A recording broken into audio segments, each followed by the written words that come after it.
In the past week, there has been a rise in measles cases reported from Ranchi, Ahmedabad and Malappuram. The Union Ministry of Health and Family Welfare has deputed 3 high-level multidisciplinary teams to each of these regions to monitor the upsurge of the cases and also to assist the state health authorities in containing the further spread of measles and to take up requisite control measures.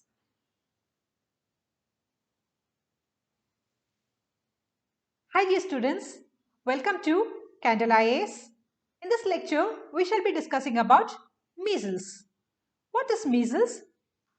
Measles is a highly contagious, serious disease caused by a virus in the paramyxovirus family.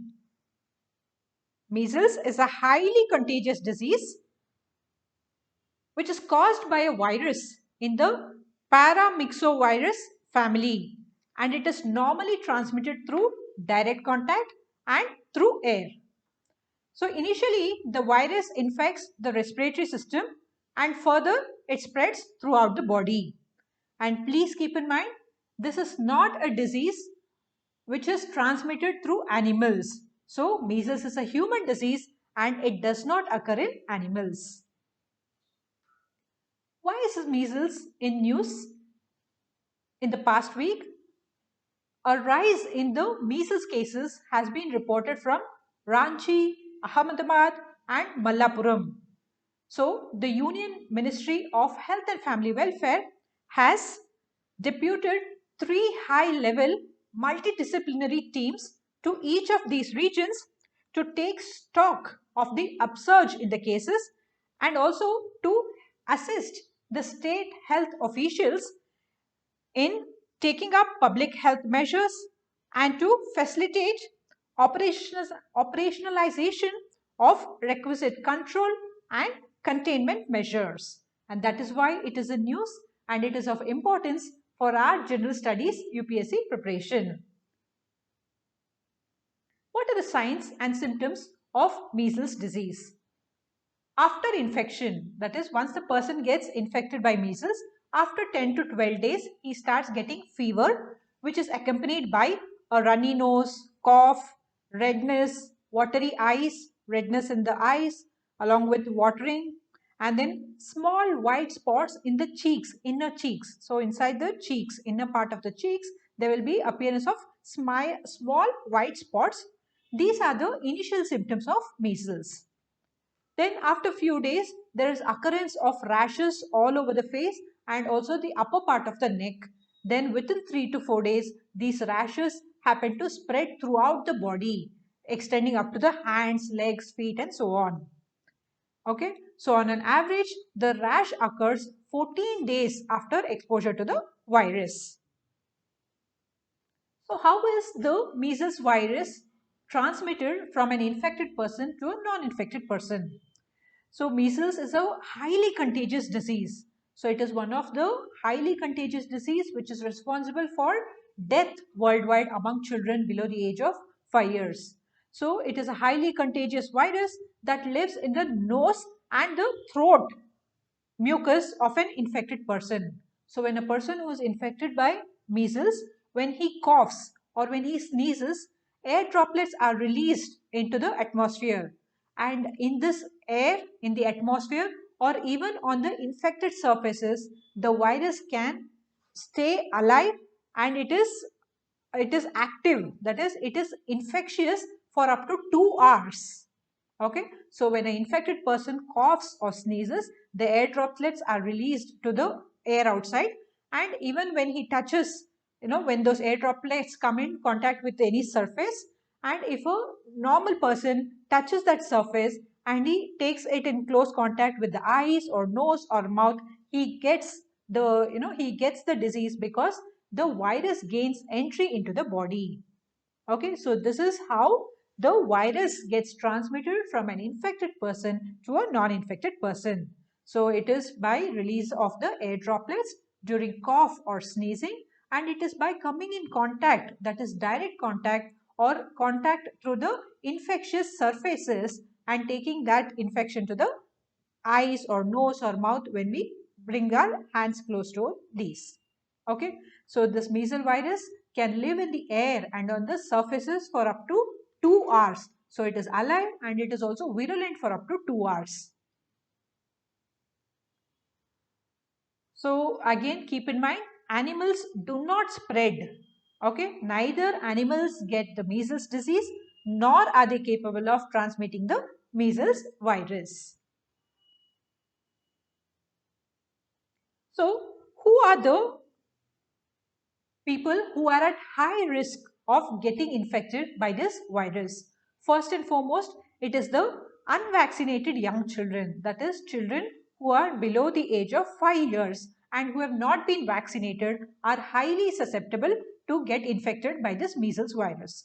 And then next, it is the unvaccinated pregnant women and also any non-immune person.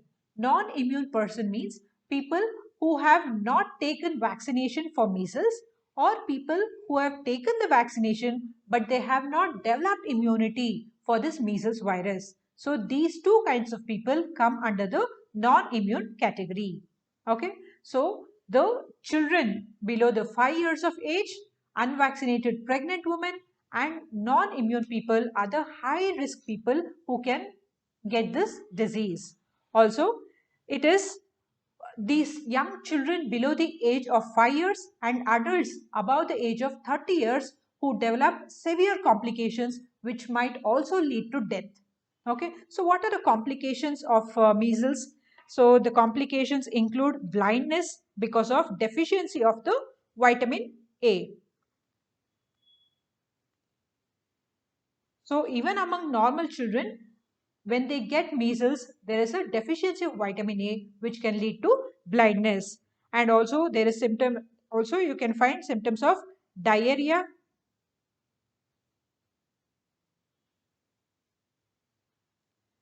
and because of diarrhea there can be dehydration. Okay, there can be ear infections, eye infections.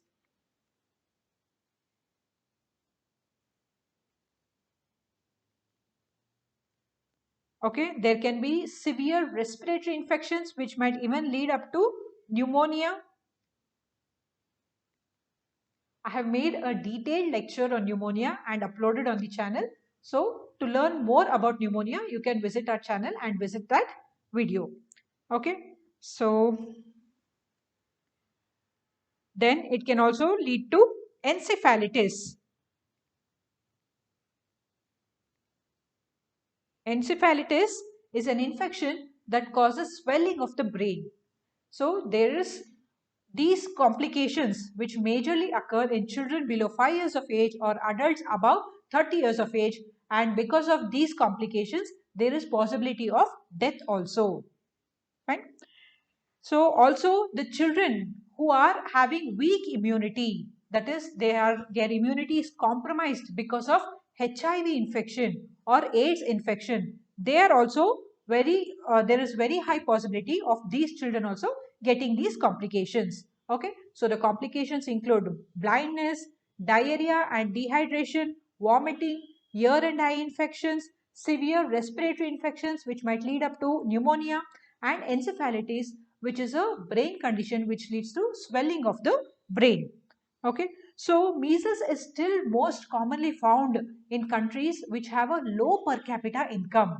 So in least developing countries or least developed countries or developing countries, okay, wherein the children are malnourished, or countries where there is no proper health infrastructure. In these countries, even now there is lot number of deaths which is occurring due to measles. Okay, so measles, people who are at high risk for measles are the undernourished children or whose immunity is compromised because of HIV or AIDS infection. So mostly you can find in the least developed countries or in developing countries where the children are malnourished and where there is no proper health infrastructure facilities, the incidence of measles is high and also the death due to measles is very high because of either of these complications like diarrhea, pneumonia, encephalitis and so on. Further, the transmission also is very rampant in measles, and because of this, very fast the measles happen to spread and it leads to epidemic like situations. Okay, so measles outbreaks results in epidemics that can cause many death. So the transmission is basically through cough or sneezing and coming in contact with the air droplets that have been released during cough or sneezing by the patient. Okay, and bringing that droplets in contact with our eye, nose or mouth. So you can find that measles is one of the major reason for the death of many children because of epidemics. So because of the contagious spread, it is one of the leading disease for death among children in the least developing countries, especially among countries of Africa and Europe. Okay, measles is very rampant in African and Asian countries. Sorry, not Europe, Africa and Asian countries. Okay, so what are the treatment options that are available to control or to treat measles? So there are no specific antiviral treatment for measles virus. We do not have any specific antiviral treatment for measles virus as such. However, we can take care of the severe complications. Okay, so the complications can be reduced through supportive care. Okay, even though we do not have any specific antiviral treatment for measles virus as such, we can give supportive care to take care of the severe complications like diarrhea, dehydration, okay, vomiting, blindness, deficiency of vitamin A. So these are the various complications, pneumonia, isn't it? So we can take care of these complications through supportive care. So we can ensure that the patients get good nutrition, adequate fluid intake and treatment of dehydration with WHO recommended oral rehydration solution. So what is oral rehydration solution? In short, we call it as ORS, isn't it? So what happens during measles is because of excessive diarrhea and vomiting, the body gets dehydrated. That is, there is severe loss of fluids from the body, and because of this, the salt imbalance happens in the body and it can become very fatal. Okay, so what WHO, that is the World Health Organization, recommends is that the patient should be given oral rehydration solution so that the salts can be balanced in the body, isn't it? So even when we have some dehydration problems due to vomiting or diarrhea, when we visit the doctor, doctors usually suggest us to take ORS solutions, isn't it? So that is what even the WHO is recommending in this situation. So it says we have to give supportive care through good nutrition, adequate fluid intake, and also it prescribes intake of oral rehydration solution. In addition to this, in addition to this, it also suggests that we have to, in addition to this, it also suggests that we can give vitamin A supplements to the children who are suffering from measles. So as it is, in children who are malnourished, they will be deficient of vitamin A. And even in children who are not malnourished, if they get infected by measles virus, their vitamin A levels go down, because of which there can be possibility of complications like blindness. So we can give them vitamin A supplements in 2 doses across 24 hours. So today if you give them 1 dose of vitamin A, tomorrow we can give them another dose of vitamin A. So we can give them vitamin A supplements. Okay. In addition to that, we can give them antibiotics for eye and ear infection and also to treat pneumonia. Okay. So first and foremost, what are the treatment options available? We can give them ORS solution. We can give them nutritious food. We can give them adequate fluid intake along with ORS so that the fluid can be restored which has been lost. In addition to that, we can give them vitamin A supplements and we can also give them antibiotics to treat eye infection, ear infection and also pneumonia. Okay. So it has also been shown that children who have been given vitamin A supplements, they are recovering better and it also reduces the number of deaths. Okay, so vitamin A deficiency not just causes blindness, it also increases the number of deaths. So by administering vitamin A supplements, we can also reduce the number of deaths caused due to measles.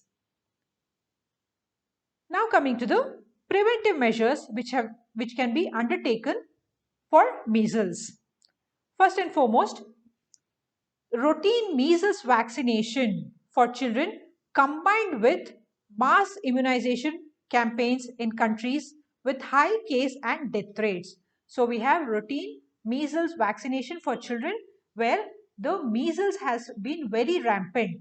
For example, the countries in Africa and Asia where measles is rampant, and it is one of the prime reason for maximum number of death among children. Okay, so the measles vaccine is often incorporated with rubella or the mumps vaccine. So in combination, that is the vaccine for measles and rubella, which we call it as MR, is incorporated together, and it is administered to children. So it is equally safe and effective either in single form or combined form. Okay. So the measles vaccine has been in use for nearly 60 years now, and it is safe, effective, and it is inexpensive, and it costs approximately $1 to immunize a single child. We have the Measles and Rubella Initiative. This Measles and Rubella Initiative, which in short we call as MR, was launched in 2001. Okay, it is a global partnership led by American Red Cross, United Nations Foundation, Centers for Disease Control and Prevention CDC, the UNICEF, and WHO. So, the Measles and Rubella Initiative was launched in 2001 by the global partnership by all of these organizations. So what is the purpose of this? This initiative is to take care that there is not even a single child in the globe which dies because of measles, and also to take sure that to make sure that not even a single child is born with congenital measles. What do you mean by congenital? Congenital means by birth. So the diseases which we acquire right from our birth, that is called as congenital. So the focus of the measles and the rubella initiative is to make sure that there is not even a single child in the globe which will die because of measles, or there is not even a single child in the globe which will be born of congenital measles. So with that initiative, it was launched in 2001, and it is a global partnership by all of these international organizations. Okay, so what are the initiatives which have been taken up by India? The Ministry of Health and Family Welfare launched the measles rubella vaccination campaign.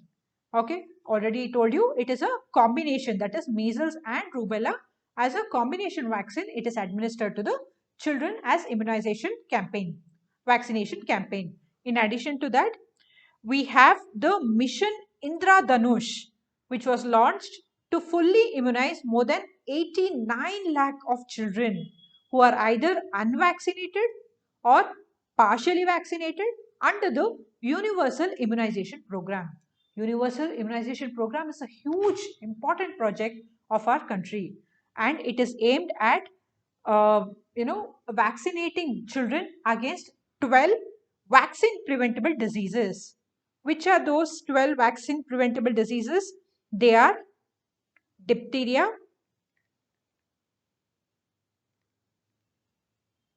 whooping cough,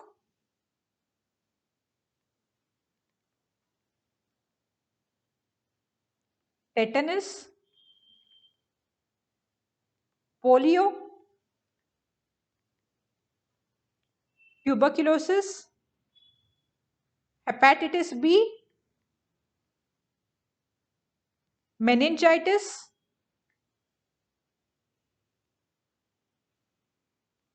pneumonia,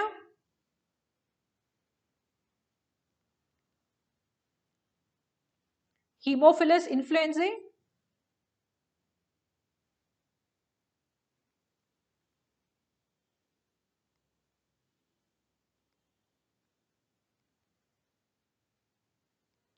type B Haemophilus influenzae, type B infection, Japanese encephalitis, which in short we call it as JE, rotavirus vaccine,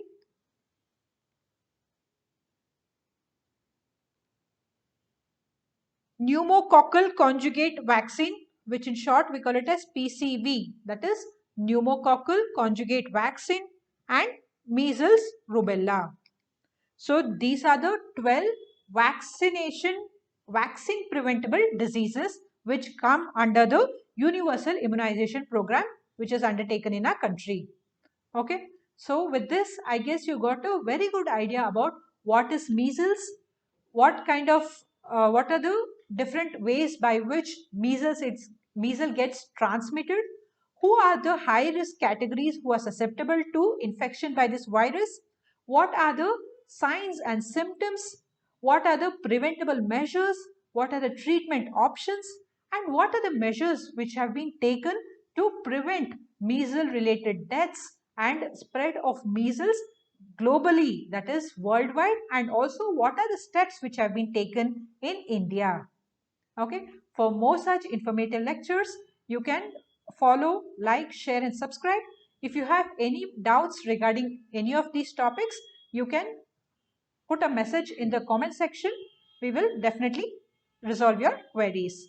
For more such lectures, follow us, and you can also subscribe to our channel. Until I meet you in the next lecture, take care, have a good day. Thank you.